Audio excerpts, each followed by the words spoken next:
കഴിഞ്ഞയാഴ്ചയായിരുന്നു തെക്കൻ കൊറിയയിൽ ഏറെ വിവാദമായ പട്ടാള അടിയന്തരാവസ്ഥ പ്രഖ്യാപിച്ചിരുന്നത്. പ്രഖ്യാപനം വന്നതിന് തൊട്ടു പിന്നാലെ പ്രതിഷേധങ്ങളും ശക്തമായി. കഴിഞ്ഞ രണ്ടാഴ്ചയായി പതിനായിരക്കണക്കിന് ആളുകളാണ് കൊടും തണുപ്പിനെ അവഗണിച്ച് തലസ്ഥാനമായ സിയോളിലെ തെരുവുകളിൽ പ്രതിഷേധിച്ചത്. വെട്ടിലായതാകട്ടെ പട്ടാള അടിയന്തരാവസ്ഥ പ്രഖ്യാപിച്ച പ്രസിഡന്റും. ഒടുവിൽ പാർലമെന്റ് പ്രസിഡന്റ് യൂൻ സുക് യോളിനെ ഇംപീച്ച് ചെയ്തു. പ്രതിപക്ഷ പാർട്ടികൾ ഉത്തര കൊറിയയോട് അനുഭാവം പുലർത്തുന്നുവെന്നും ഭരണത്തെ ദുർബലപ്പെടുത്താൻ ശ്രമിക്കുന്നുവെന്നും ആരോപിച്ചായിരുന്നു രാജ്യത്ത് പട്ടാള നിയമം കൊണ്ടുവന്നത്.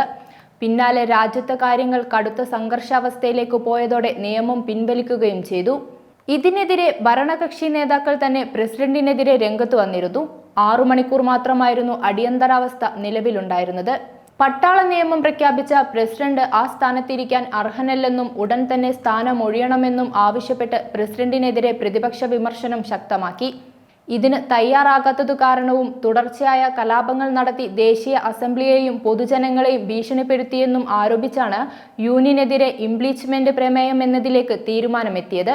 ആദ്യത്തെ പ്രമേയം അവതരണത്തിൽ ഭരണകക്ഷി അംഗങ്ങൾ വോട്ടെടുപ്പിൽ നിന്ന് മാറി നിന്നത് ഇംപീച്ച്മെന്റ് നടപടിയിൽ നിന്ന് പ്രസിഡന്റ് രക്ഷപ്പെട്ടു.